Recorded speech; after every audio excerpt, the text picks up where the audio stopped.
My father was a man that knew, when the future comes, there's a place for you.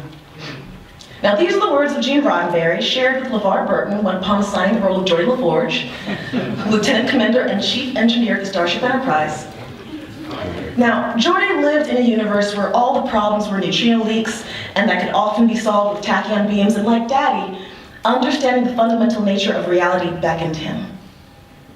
Daddy loves Star Trek, the Next Generation especially. When the future comes, there is a place for you. When Daddy came of age during the Civil Rights Movement, and he witnessed Watson full burn, baby burn.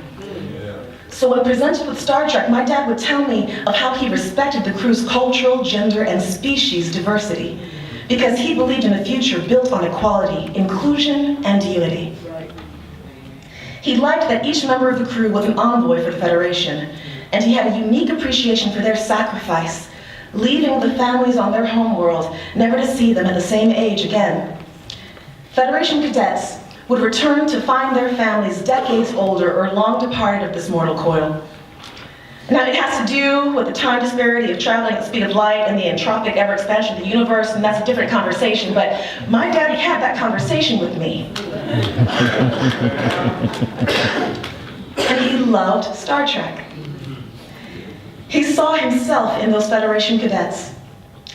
My father was familiar with the wanderlust to seek out new lives and new civilizations, the curious, brash, bold drive to go where no one had been before.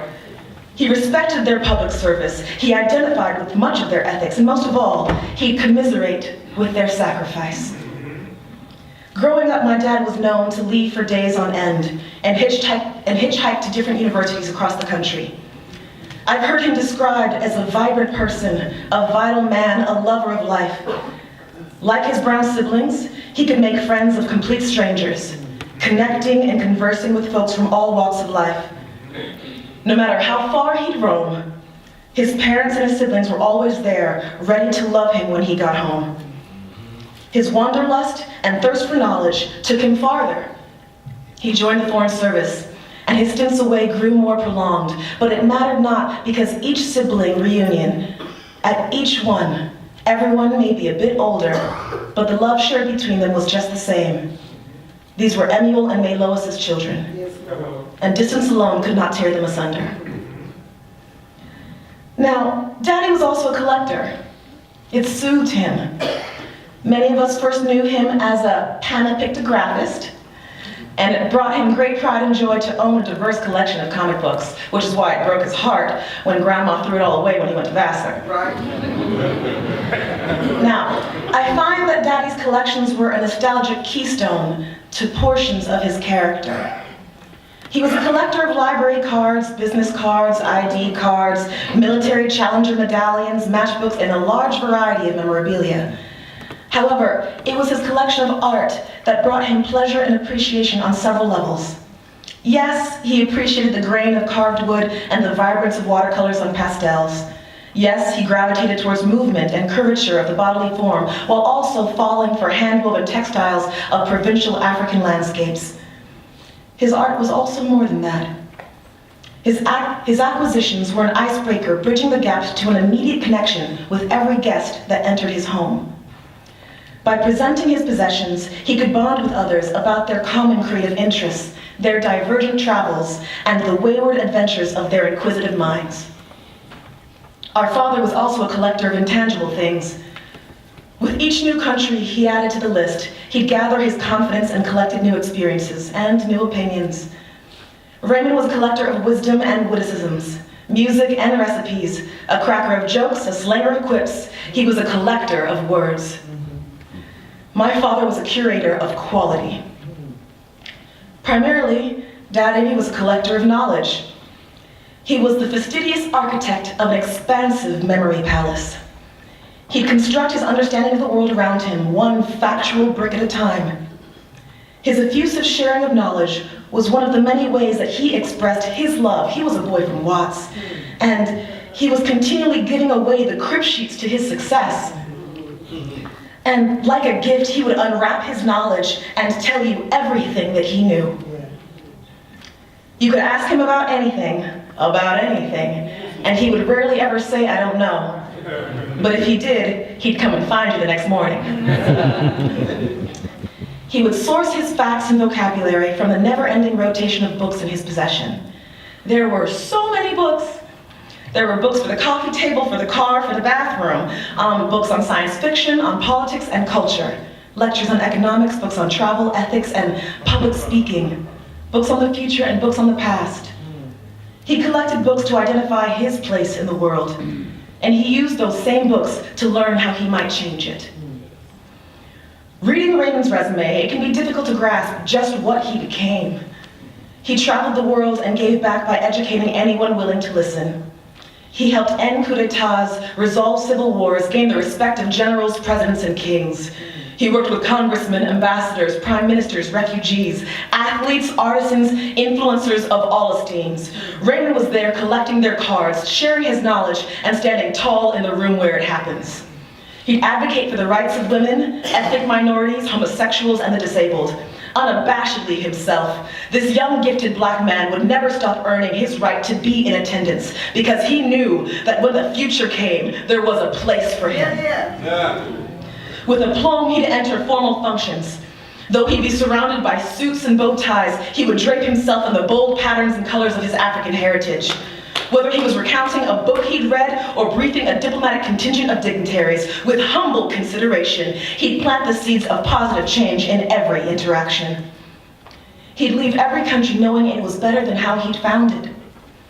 With a degree from the National War College, he was an expert in the study of conflict, and it was perhaps because of this that he knew the value in advocating for peace.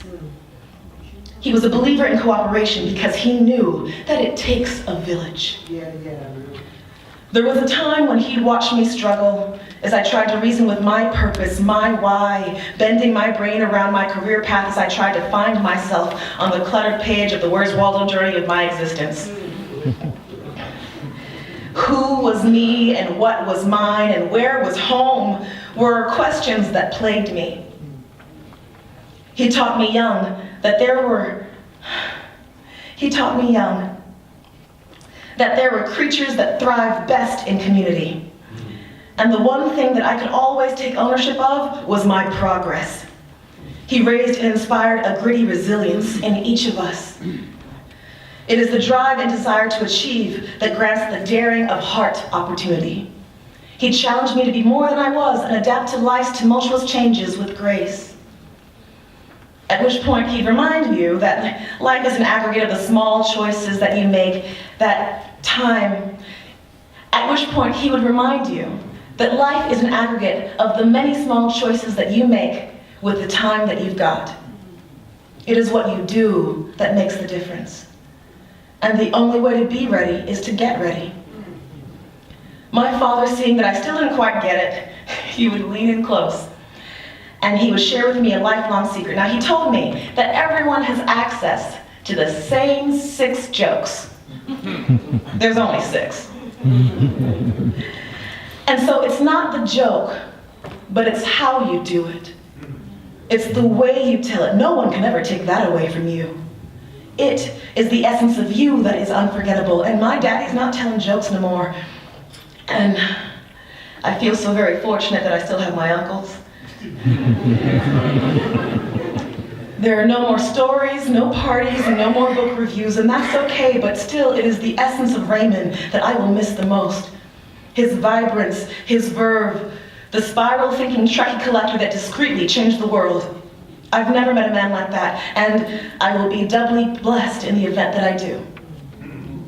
And so please bear with me as I adapt the formalities and expression of my thanks, but to the loves of my father's life, to his loves of the heart, both romantic and paternal, to the siblings, to the elders and the infants, to the mentors who raised a mentor and subsequently his mentees, from the nieces, nephews, in-laws, bosses, classmates, students, and acquaintances, to the misfits, the rebels, and the allies, to the friends from every chapter on every page of Raymond's never-ending story. Thank you for joining us all in celebration of the man that gave us life.